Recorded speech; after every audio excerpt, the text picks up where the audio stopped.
ప్రభా, ఇంతవరకు ప్రభా నీ యొక్క కీర్తనల ద్వారా నా తండ్రి నిన్నెంతగానో మహింపరిచితిమి. నీకు వందనాలు, స్తోత్రములు. అవునా తండ్రి ప్రభా, వచ్చిన ప్రతి బిడ్డను ఆశీర్వదించండి, దీవించండి. అవునా తండ్రి ప్రభా, రాలేక ప్రభా ఆయా స్థలాల్లో ఉంటుండగా ప్రతి ఒక్క బిడ్డలతో నువ్వే మాట్లాడి నా తండ్రి నీవే నడిపించమని ప్రార్థిస్తున్నాం. అవునా తండ్రి ప్రభా, నీ యొక్క దాసుడు నా తండ్రి నీ యొక్క వాక్కును ప్రభా మాకు తెలియజేస్తుండగా వినగలిగే చెవులను, గ్రహించే మనసును మాకు దయచేయమని యేసుక్రీస్తు పరిశుద్ధ నామమున అడిగి వేడుకుంటున్నాం మా తండ్రి. ఆమేన్. ఆమేన్. అందరు కూర్చున్నాం. ద్వితీయోపదేశ ఖండం 4వ అధ్యాయం 30వ వచన భాగంలో రాయబడిన మాట, ఈ సంగతులన్నీ నీకు సంభవించిన తర్వాత నీకు బాధ కలిగినప్పుడు అంత్య దినములలో నీవు నీ దేవుడైన యెహోవా వైపు తిరిగి ఆయన మాట వినిన ఎడల నీ దేవుడైన యెహోవా కనికరము గల దేవుడు. హల్లెలూయా. చూడండి, ఎప్పుడైతే మనకు బాధ కలిగినప్పుడు, ఇబ్బందులు కలిగినప్పుడు, మన జీవితంలో శ్రమ కలిగినప్పుడు మనము మన దేవుడైన యెహోవా వైపు తిరిగి ఆయనను సేవించి ఆయన మాట వినిన ఎడల దేవుడు మన పట్ల కనికరము కలిగిన దేవుడు అని చాలా స్పష్టంగా భక్తుడు అక్కడ తెలియజేస్తూ ఉన్నాడు. చూడండి, కనికరము కలిగిన దేవుడు మన పట్ల కనికరాన్ని చూపి ఏం చేస్తున్నాడంట? అక్కడ రాయబడిన మాట, దేవుడు కనికరము గల దేవుడు కనుక నిన్ను చెయ్యి విడవడు. హల్లెలూయా. ఏ ఆపద వచ్చినా, ఏ సమస్య వచ్చినా, ఏ ఇబ్బంది వచ్చినా, నీ యొక్క బాధ కలిగిన దినమున నీవు యెహోవా వైపు తిరిగిన ఎడల ఆయన కనికరము కలిగిన దేవుడు. ఆయన కనికరము కలిగిన దేవుడు కాబట్టి ఏం చేస్తున్నాడు ఆయన అంటే, ఆయన నీ చెయ్యి విడవడు అని దేవుడు చాలా స్పష్టంగా మాట్లాడుతున్నాడు. ఒకానొక దినమున తల్లిదండ్రులు నిన్ను చెయ్యి విడిస్తారేమో కానీ నువ్వు నమ్మిన దేవుడు కనికరము కలిగిన దేవుడు, నీ చెయ్యి అన్నడు కూడా విడవడు అని చాలా స్పష్టంగా ప్రభు మాట్లాడుతూ ఉన్నాడు. అందుకే దేవుని యొక్క సన్నిధానానికి వచ్చిన మనందరం కూడా మనము యెహోవా వైపు తిరిగి ఆయన మాట వినాలి. ఆయన మాట వినినప్పుడు ఆయన కనికరము కలిగిన దేవుడు. ఆయన కనికరము కలిగిన దేవుడు కాబట్టి మనల్ని ఏమాత్రం కూడా ఆయన చెయ్యి విడవను అన్నాడు. చెయ్యి విడవను, నిన్ను నాశనము చెయ్యడు. చూడండి, మన దేవుడు కనికరము కలిగిన దేవుడు కాబట్టి మనల్ని ఏ పరిస్థితుల్లోనైనా కానీ చెయ్యి విడవని దేవుడు, మనల్ని నాశనము చేసేటువంటి దేవుడు కాదు. మనం జీవితంలో నాశనం అయిపోతుంటే చూస్తూ ఉండే దేవుడు కాదు. ఆయన కనికరము కలిగిన దేవుడు కాబట్టి ఆయన ఏమాత్రము కూడా నిన్ను నన్ను నాశనము చెయ్యడు అని దేవుడు చాలా స్పష్టంగా మాట్లాడుతూ ఉన్నాడు. తాను నీ పితరులతో ప్రమాణము చేసిన నిబంధనను మరచిపోడు. మన పితరులతో చేసినటువంటి నిబంధన ఆయన ఏనాడు కూడా మరచిపోడు అని దేవుడు చాలా స్పష్టంగా మాట్లాడుతున్నాడు. అందుకే ప్రియమైన దేవుని ప్రజలారా, మన దేవుడు కనికరము కలిగిన దేవుడు కాబట్టి మళ్ళీ చెయ్యి విడవని దేవుడు, మళ్ళీ ఏనాడు కూడా నాశనము చెయ్యని దేవుడు, మళ్ళీ ఏనాడు కూడా మనకిచ్చిన నిబంధన నెరవేర్చేటువంటి దేవుడై ఉన్నాడన్న ఉద్దేశంతో చాలా స్పష్టంగా దేవుడు మాట్లాడుతున్నాడు. ఎంతవరకు ఆయన మన పట్ల ఈ కనికరాన్ని చూపుతాడు అంటే, మీకా పుస్తకంలో ఒక మాట రాయబడింది. చూడండి, దేవుని యొక్క వాక్యం చాలా స్పష్టంగా మాట్లాడుతున్న మాటను ఒకసారి జ్ఞాపకం చేసుకుందాం. మీకా రాసినటువంటి పుస్తకం 7వ అధ్యాయం 18వ వచనం, తన స్వాస్థ్యములో 18వ వచనం, మీకా 7:18, తన స్వాస్థ్యములో శేషించిన వారి దోషమును పరిహరించి వారు చేసిన అతిక్రమముల విషయమై వారిని క్షమించు దేవుడైన నీతో సముడైన దేవుడున్నాడా? ఆయన కనికరము చూపుట యందు సంతోషించువాడు గనక నిరంతరము కోపించడు. చూడండి, మనము కనికరము కలిగిన దేవుడు కనికరాన్ని ఎంతవరకు చూపుతాడై అంటే, నిరంతరము ఆయన కనికరాన్ని చూపేటువంటి దేవుడై ఉన్నాడు. మన జీవితకాలం అంతా, మనం బ్రతుకు కాలం అంతయు దేవుడు మన పట్ల కనికరాన్ని చూపేవాడు. ఎప్పుడు మనము ఆయన వైపు తిరిగి ఆయన మాట వినినప్పుడు ఆయన కనికరము కలిగిన దేవుడు. మన చెయ్యి విడిచిపెట్టేవాడు కాదు, మన నాశనం చేసేవాడు కాదు. మన జీవితంలో ఏమాత్రము కూడా నిబంధనను మానివేసేవాడు కాదు, నిబంధనను నెరవేర్చేవాడిగా దేవుడు ఉన్నాడన్న ఉద్దేశాన్ని భక్తుడు చాలా స్పష్టంగా తెలియజేస్తున్నాడు. అందుకే నిరంతరము ఆయన కోపపడాడు. ఆయన నిమిషము మాత్రమే ఆయన కోపము నిలిచి ఉంటుంది. అందుకనే నిరంతరము ఆయన కోపించు దేవుడు కాదు అన్న ఉద్దేశాన్ని భక్తుడు చాలా స్పష్టంగా తెలియజేస్తున్నాడు. అందుకే ప్రియమైన దేవుని సంగమా, కనికరము కలిగిన దేవుని వైపు మనం తిరిగినట్లయితే ఆయన నిరంతరము ఆయన కనికరం మన పట్ల ఉంటుందన్న ఉద్దేశాన్ని దేవుడు మాట్లాడుతున్నాడు. అంటే నిరంతరం ఆయన మనల్ని చెయ్యి విడవడు, ఏనాడు కూడా ఆయన మన చెయ్యి విడిచిపెట్టేవాడు కాదు అన్న ఉద్దేశాన్ని దేవుడు మాట్లాడుతున్నాడు.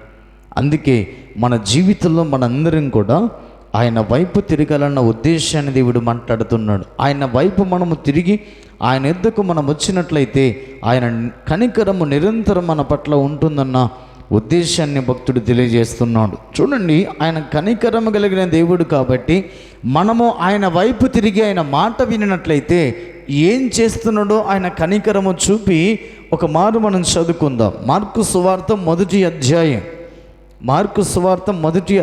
40 నుంచి 42 వచన భాగాలు చదువుకుందాం. ఒక కుష్ఠరోగి ఆయన ఎద్దుకు వచ్చి ఆయన ఎదుట మోకాలుని, నీకు ఇష్టమైతే నన్ను శుద్ధినిగా చెయ్యమని ఆయనతో చెప్పి ఆయనను వేడుకొనగా. చూడండి, ఇక్కడ రాయబడిన మాట, ఒక కుష్ఠరోగి ఎవరి ఎద్దుకు వచ్చాడంట? యేసయ్య వద్దకు వచ్చాడు. యేసయ్య వద్దకు వచ్చి ఏం చేస్తున్నాడు? అతడు మోకాళ్ళ మీద ఉన్నాడు. హల్లెలూయా. మోకరించి ఆయన చిత్తానికి తన జీవితాన్ని అప్పగిస్తున్నాడు. ప్రభా, నీకు ఇష్టమైతే నన్ను శుద్ధినిగా చేయమని అడుగుతున్నాడు. ఈ క్రైస్తవ భక్తి జీవితంలో దేవుని కనికరాన్ని మనం పొందుకోవాలంటే, దేవుని చేత మనము కనికరం పొందుకోవాలంటే మనము ఆయన వైపు తిరిగి ఆయన మాట వినాలి. ఆయన మాట వినినప్పుడు ఆయన ఏమాత్రము కూడా మనల్ని చెయ్యి విడిచిపెట్టడని దేవుడు చాలా స్పష్టంగా మాట్లాడుతున్నాడు.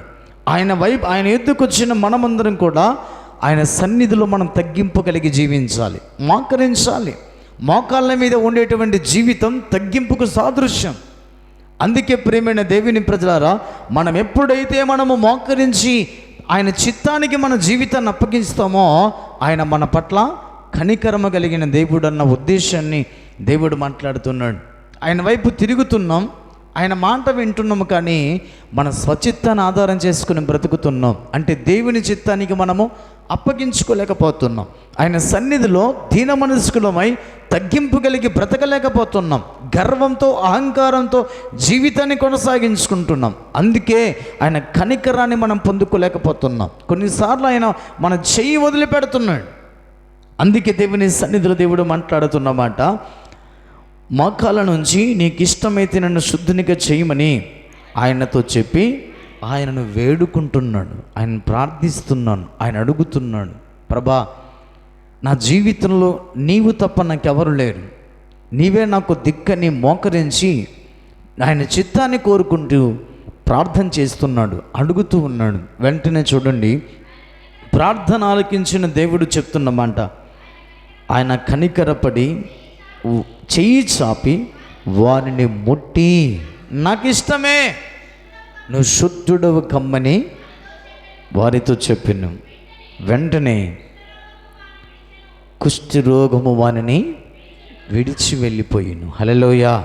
అందుకని దేవుని సన్నిధిలో దేవుడు మాట్లాడుతున్నమాట, మన దేవుడు నిరంతరము కనికరము కలిగిన దేవుడు. ఆయన సన్నిధిలోకి వచ్చిన మనందరం కూడా ఆయన చిత్తాన్ని కోరుకోవాలి. ఆయన చిత్తాన్ని కోరుకుంటే కనికరము కలిగిన దేవుడు కాబట్టి మనకున్న రోగాలు, మనకున్న బాధలు, మనకున్న సమస్యలు, మనకున్న ఇబ్బందులన్నింటిని కూడా ఆయన ఏం చేస్తున్నాడు? మన నుంచి దూరం చేస్తున్నాడు, మన నుంచి ఆయన తొలగించి వేస్తున్నాడు. కనికరమ కలిగిన దేవుని పట్ల మనం ప్రవర్తించవలసిన ప్రవర్తన ఏంటంటే, ఆయన సన్నిధికి వచ్చిన మనము మోకరించాలి, తగ్గింపు కలిగి ఉండాలి. ఆయన సన్నిధికి వచ్చిన మనందరం కూడా ప్రభా నీ చిత్తమే జరిగించు అని ప్రార్థన చేయాలి. ఆయన చిత్తము మన జీవితంలో కనికరాన్ని చూపుతుంది. కనికరము కలిగి దేవుడు కుష్ఠరోగిని అతనికి ఉన్నటువంటి రోగమంతటిని కూడా తొలగించి వేసినట్లుగా మనం చూస్తున్నాం. వెంటనే కుష్ఠరోగం వారిని విడిచిన గనక వాడు శుద్ధుడాయను అనరాయబడింది. అందుకనే ప్రేమైన దేవుని ప్రజలారా, మన జీవితంలో శుద్ధమైనటువంటి జీవితం కలిగి ఉండాలంటే దేవుని కనికరం మన జీవితంలో చూపించాలి. దేవుని కనికరం ఉంటే మన జీవితంలో ఎలాంటి రోగమైనా ఎలాంటి బాధ అయినా తొలగిపోతుందన్న భావాన్ని దేవుడు చాలా స్పష్టంగా మాట్లాడుతున్నాడు. అందుకనే కనికరం పొందుకోవాలంటే మనమందరము కూడా సమస్తమును విడిచిపెట్టి యెహోవా వైపు మనము తిరగాలి.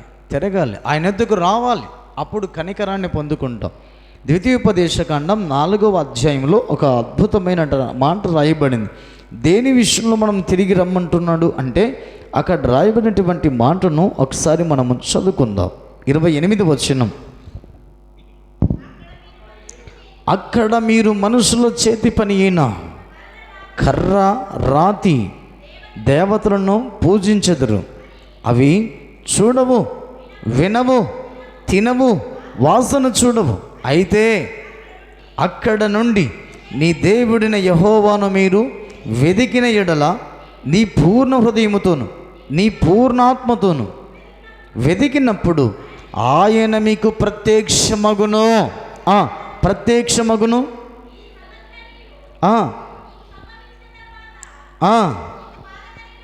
నీకు బాధ కలిగినప్పుడు అంత్య దినములలో నీవు నీ దేవుడైన యెహోవా వైపు తిరిగి ఆయన మాట వినన ఎడల నీ దేవుడైన యెహోవా నీ పట్ల కనికరాన్ని చూపుతున్నాడు. వాటన్నిటిని విడిచిపెట్టి రావాలి. వాటన్నిటిని మనం విడిచిపెట్టి యెహోవా వైపు మనము తిరిగి ఆయనను పూర్ణ మనసుతోనూ పూర్ణాత్మతోనూ మనము సేవించినట్లయితే మన దేవుడైన యెహోవా మన పట్ల కనికరాన్ని చూపుతాడన్న భావాన్ని దేవుడు అక్కడ తెలియజేస్తున్నాడు. కానీ మనం విడిచిపెట్టడం లేదు. వాటిని అనుసరిస్తూ జీవితాన్ని కోరుకుంటూ జీవితంలో దేవుని కనికరాన్ని పోగొట్టుకుంటూ ఉన్నాం. ఎవరైతే వాటిని విడిచిపెట్టి ఈ యొక్క కుష్ఠరోగిలాగా మనము దేవుని సన్నిధికి వచ్చి దేవుని చిత్తానికి మన జీవితాన్ని అప్పగించుకున్నప్పుడు మనలో మనము శుద్ధిపరచబడతామన్న భావాన్ని దేవుడు చాలా స్పష్టంగా నీతో నాతో మాట్లాడుతూ ఉన్నాడు. అందుకనే ప్రియమైన దేవుని ప్రజలారా, మనము దేవుని వైపు తిరిగినప్పుడు సమస్తమును విడిచి ఆయన చెంత చేరి ఆయన చిత్తానికి మన జీవితాన్ని అప్పగించుకున్నప్పుడు ఆయన కనికరమ కలిగిన దేవుడు అన్న ఉద్దేశాన్ని దేవుడు అక్కడ తెలియజేస్తున్నాడు. చూడండి, లూకాసు వార్తలో ఒక మాట రాయబడింది. లూకాసు వార్త 7వ అధ్యాయం, లూకాసు వార్త 7వ అధ్యాయం 13వ వచనం నుంచి చదవండి. ప్రభు ఆమెను చూసి ఆమె యందు కనికరపడి ఉన్నాడు. ఎవరిమే? ఒక విధవరాలు. ఎందుకు ఆమె పట్ల కనికరాన్ని చూపాడంటే ఆమెకు ఒకగానైన ఒక కుమారుడు చనిపోయాడు. బహు బాధపడుతుందామె, బహు దుఃఖపడుతుందామె. ఆమె దుఃఖపడుతున్న దుఃఖాన్ని బట్టి, బాధను బట్టి, ఆమె ప్రభును వేడుకుంటున్న విధానాన్ని బట్టి ప్రభు ఆమె పట్ల కనికరపడ్డాడు. ఒక విధవరాలు, భర్త లేడు, ఉన్న ఒకానొక కుమారుడు చనిపోయాడు. బాధపడుతున్నప్పుడు ఆమె బాధను చూసి ప్రభువైన యేసుక్రీస్తు వారు ఆమె మీద కనికరాన్ని చూపినట్లుగా మనం చూస్తున్నాం. చూడండి, ఆ మాట అక్కడ రాయబడిన మాట చూడండి. 12వ వచనం చుంచు చదవమ్మా. ఆయన ఆ ఊరి గవిని ఎద్దుకు వచ్చినప్పుడు చనిపోయిన ఒకడు వెలుపలికి మోసుకొని పోబడుచుండెను. అతని తల్లికి అతడొక్కడే కుమారుడు, ఆమె విధవరాలు. ఆ ఊరి జనులు అనేకులు ఆమెతో కూడా ఉండిరి. ప్రభు ఆమెను చూసి ఆమె ఎందుకు కనికరపడి ఏడువ వద్దనే ఆమెతో చెప్పి దగ్గరకు వచ్చి పాడెను ముట్టగా మోయుచున్నవారు నిలిచిరి.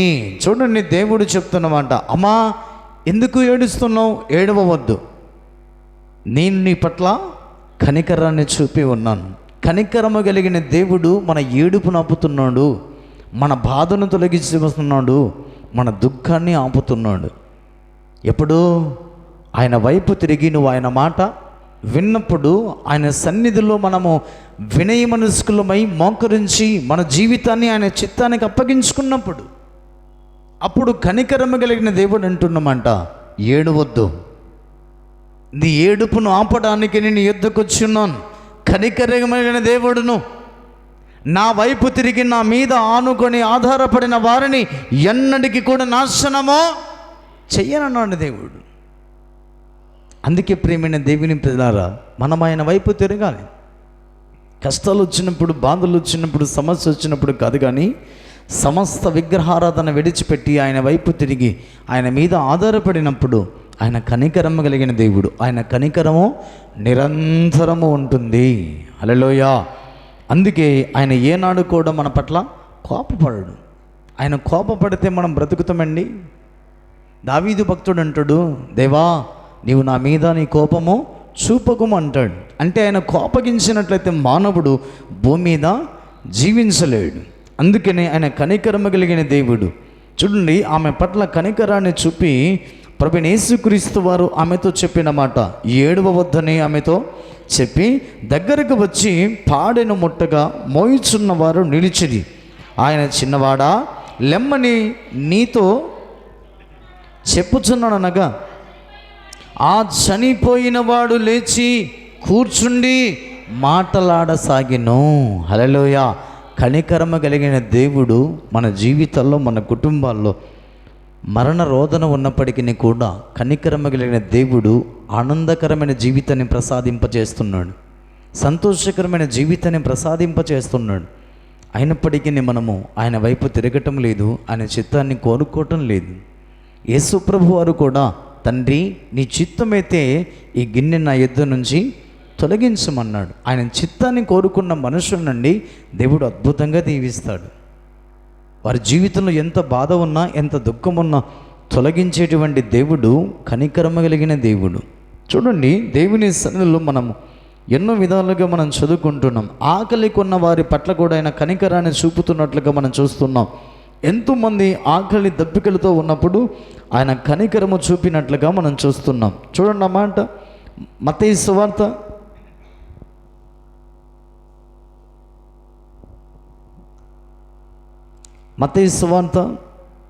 15వ అధ్యాయం 32వ వచనం చదవండి.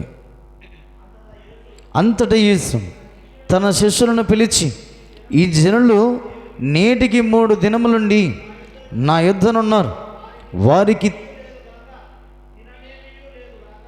వారికి తిననేమీ లేదు గనక వారి మీద కనికరపడుచున్నాను. వారు మార్గములో మూర్ఛిల్లిపోదురేమో అని వారిని ఉపవాసముతో పంపివేయటం నాకు మనసు లేదని వారితో చెప్పగా, యేసు ప్రభు వారు బోధ 3 దినాలు అనేక మంది ప్రజలు ఆయనతో కూర్చుండి ఆయన బోధించేటువంటి బోధ వింటున్నారు. బోధ వింటున్నప్పటికీ 3 దినాలు అయిపోయింది. యేసు ప్రభు వారు వారి మీద కనికరాన్ని చూపుతున్నాడు. దేనికోసం? వారు ఆకలితో ఉన్నారు. వారు నడిచి మార్గములో, ఇంటికి వెళ్ళే మార్గములో మూర్ఛిల్లి ఎక్కడైనా పడిపోతారేమో అని ఆకలి కొనిన వారి పట్ల ఆయన కనికరాన్ని చూపి ఏం చేస్తున్నాడు? ఆయన వారిని ఉపవాసముతో పంపివేయట వారు నాకు మనసు లేదని వారితో చెప్పగా, నువ్వు ఉపవాసం ఉండగా, నువ్వు భోజనం లేకుండా ఉండగా దేవుడు మన పట్ల కనికరాన్ని చూపేటువంటి దేవుడు. ఎప్పుడు? ఆయన బోధ వినేటప్పుడు, ఆయన మాట వినేటప్పుడు, ఆయన వైపు తిరిగినప్పుడు ఏ మనుషుని కూడా ఆయన ఆకలితో విడిచిపెట్టడన్న భావాన్ని దేవుడు అక్కడ తెలియజేస్తున్నాడు. అందుకే ఏం చేశాడు ఆయన అక్కడ?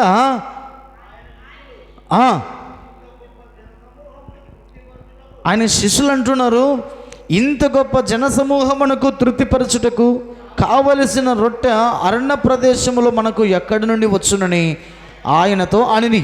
యేసు మీ యుద్ధ ఎన్ని రొట్టెలున్నవని వారు అడగగా, వారు 7 రొట్టెలను కొన్ని చిన్న చేపలు ఉన్నవని చెప్పిరి. అప్పుడు ఆయన నేల మీద కూర్చునుడని జనసమూహమునకు ఆజ్ఞాపించి ఆ 7 రొట్టెలను ఆ చేపలను పట్టుకుని కృతజ్ఞతాస్తుతులు చెల్లించి వాటిని విరిచి తన శిష్యులకు ఇచ్చిన. శిష్యులు జనసమూహమునకు వడ్డించిరి. వారందరూ తిని తృప్తి పొందిన మీదట మిగిలిన ముక్కలు 7 గంపల నిండా ఎత్తిరి. హల్లెలూయా. దేవుడు కనికరాన్ని చూపుతేనండి ఏది కూడా అసాధ్యమైనది ఆయనకు లేదు. అందుకే మన పట్ల ఆయన కనికరాన్ని చూపాలంటే ఆయన బోధ మనం వినాలి, ఆయన ఉపదేశ ప్రకారంగా మనం జీవించాలి.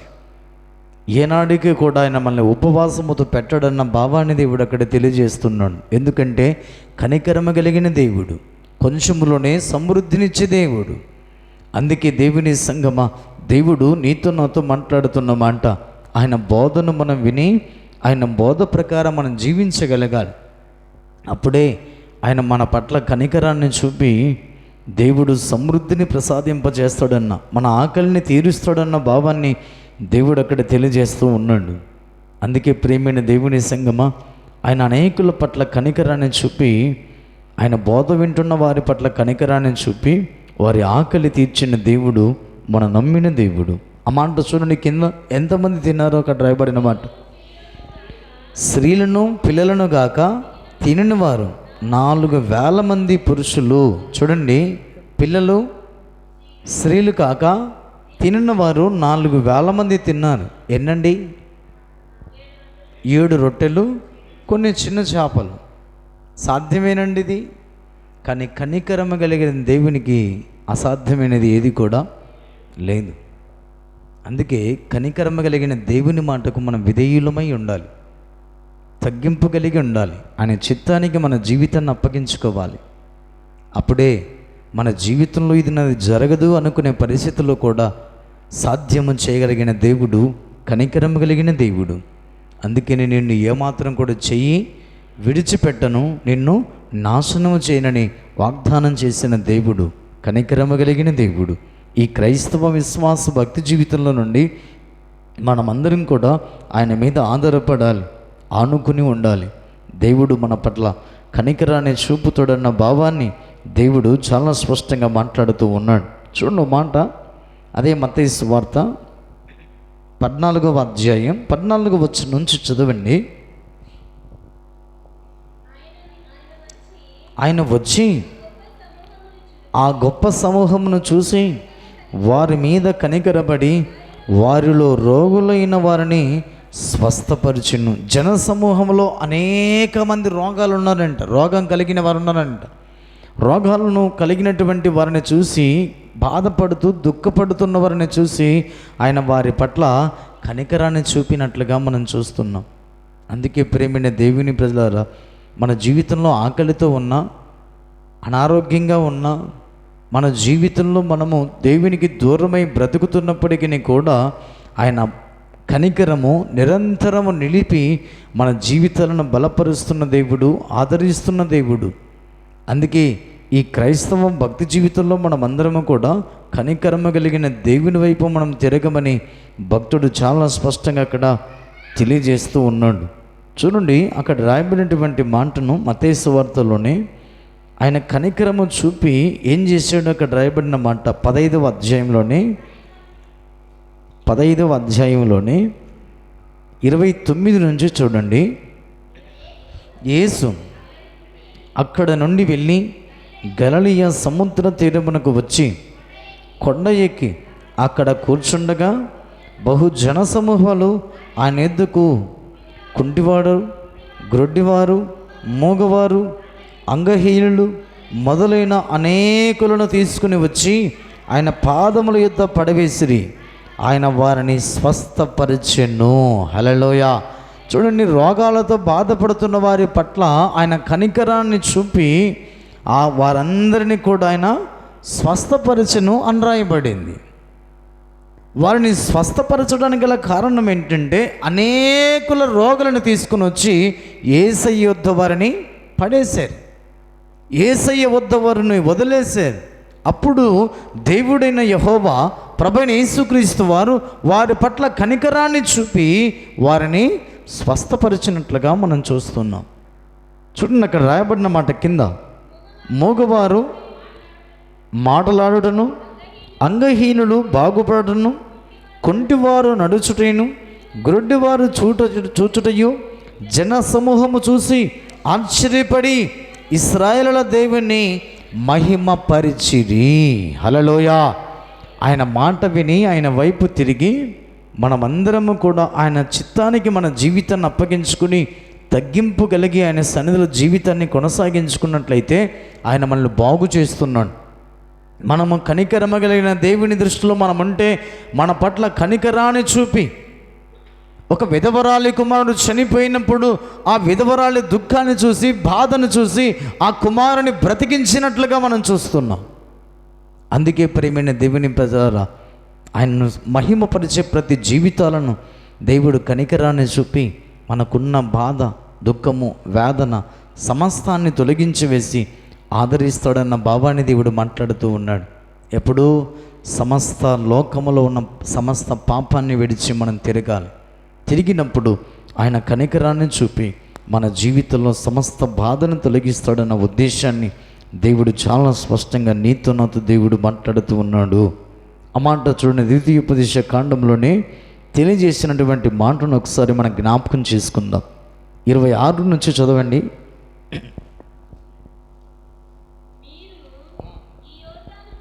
మీరు ఈ యోర్దాను దాటి స్వాధీనపరుచుకునబోవు దేశంలో ఉండకుండా త్వరలోనే బొత్తిగా నశించిపోతునని భూమి ఆకాశమును మీ మీద సాక్షులుగా ఉంచుచున్నాను.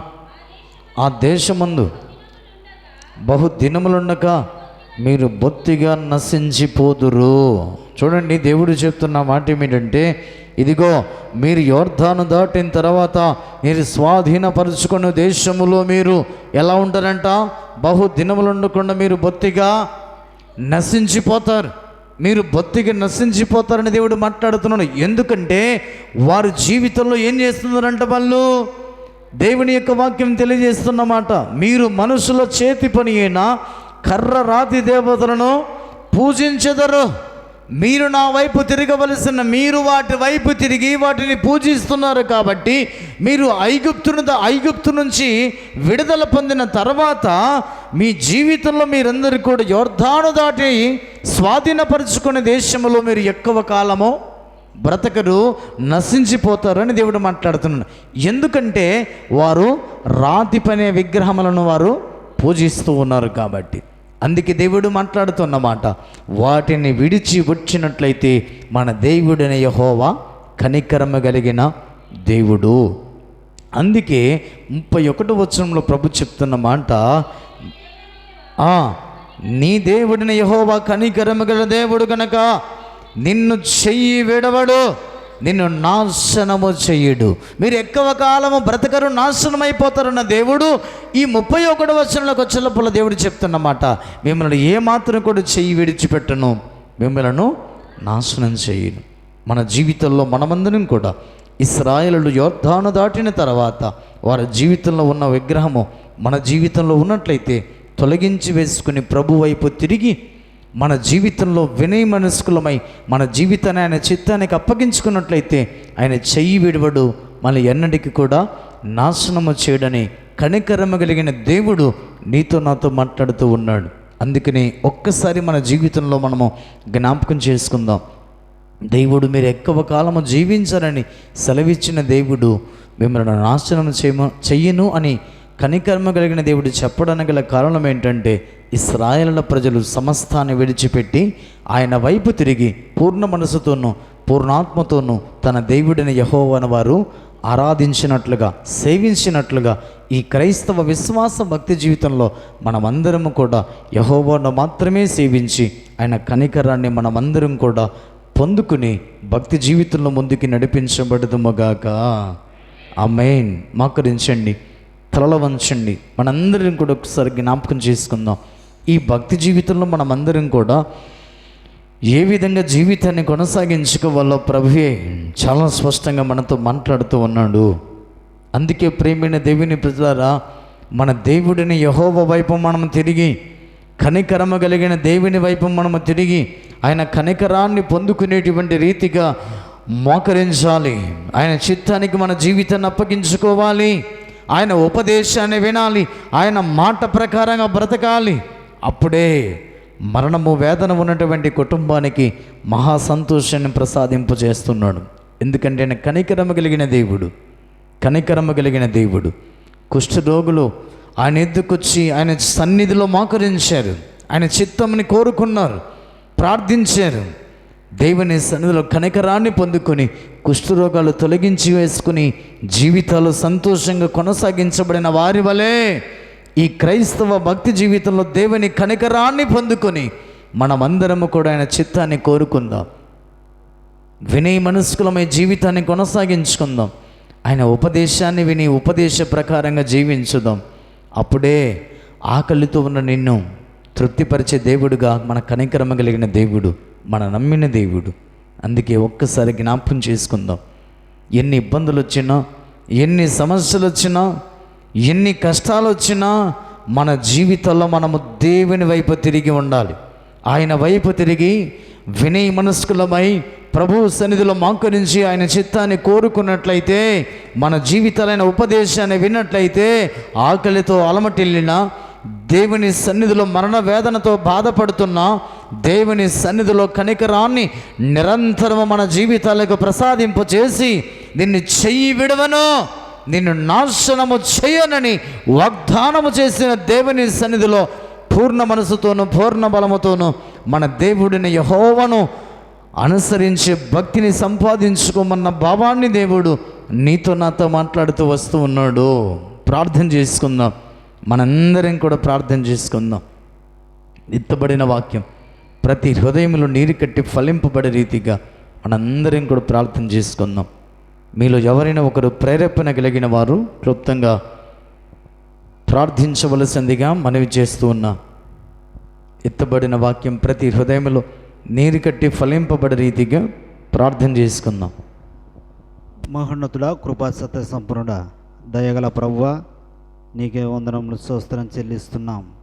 అవును తండ్రి, ఈ యొక్క ఆదివార దినాన ప్రభువా, సాయంకాల సమయంలో మరి ఒకసారి తండ్రి నీ యొక్క సన్నిధానంలో చేరి నిన్ను ప్రభువా స్తుతించి గణపరిచి తండ్రి నీ యొక్క వాక్యాన్ని ప్రభువా తండ్రి మేము ధ్యానించిన విధానాన్ని బట్టి నీకు స్తోత్రం చెల్లిస్తున్నాం. అవును తండ్రి, నీ యొక్క దాసుడు తండ్రి నీ యొక్క వాక్యాన్ని ప్రభువా మాకు విత్తి ఉండగా ప్రభువా, ఆ యొక్క వాక్యాన్ని ప్రభువా మా యొక్క హృదయాల్లో భద్రపరచుకొని నీ యొక్క వాక్యానుసారంగా తండ్రి మేము జీవించే భాగ్యం మాకు దయచేయమని కోరుచున్నాం.